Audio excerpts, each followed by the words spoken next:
Ce projet a lieu en psychiatrie avec ce public-là qui mixe les soignants et les personnes accompagnées en psychiatrie parce que ça permet vraiment de créer un lien différent entre les soignants et les soignés.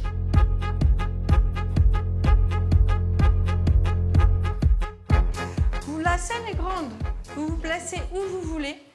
C'est juste vous, le public, les regards, le silence, la respiration.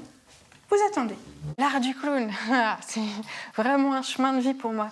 J'ai rencontré le clown d'abord pour moi. Ça m'a vraiment permis d'aller chercher comment ça fonctionne mon corps et comment je peux exprimer mes émotions.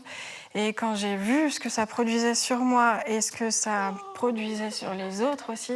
Vas-y, c'est super Thierry. Continue, ça c'est top. J'ai eu envie de transmettre ça et de le partager un maximum. Ça m'a apporté énormément de bien-être, d'estime de moi. Ah, public. C'est contagieux. Regarde le public, pense au public. Mais c'est contagieux. Ouais, ok, vas-y. Mais ça agit partout. Oui. Rythme-le, rythme. Oh, mais calme-toi. Fais des arrêts un peu. Mais calme-toi. Regarde le public en faisant un arrêt sur image.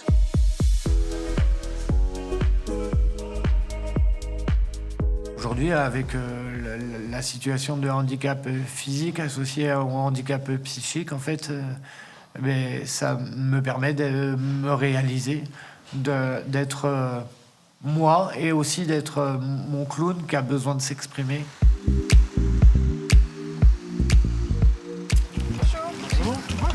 C'est pourquoi?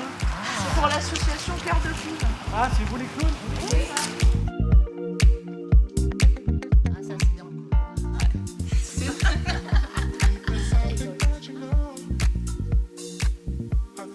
On a fait cette exposition pour montrer notre travail, notre intervention en soins palliatifs.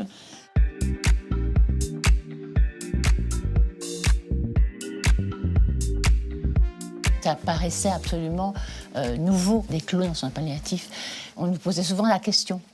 Donc là, c'est concret. On peut voir un peu notre intervention, le lien qui se tisse.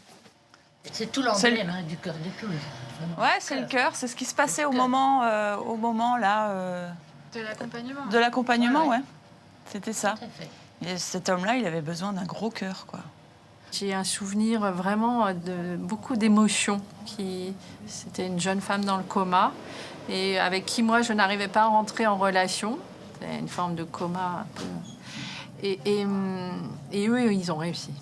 Et avec peu de choses, mais une autre médiation que celle que je sais faire moi. Et cette femme s'est mise à pleurer. Et je me suis dit, mais vraiment là, il se passe quelque chose. Ils savent développer des choses que nous, soignants, on n'est pas en capacité ou on n'a pas les compétences pour le faire. Et c'est à chaque fois, quasiment à chaque fois, magique. On s'adresse à l'enfant intérieur. Oui. En chacun de nous, il y a un petit enfant qui est avec ses blessures. Et quand on est hospitalisé, ces blessures, elles sont aussi exacerbées.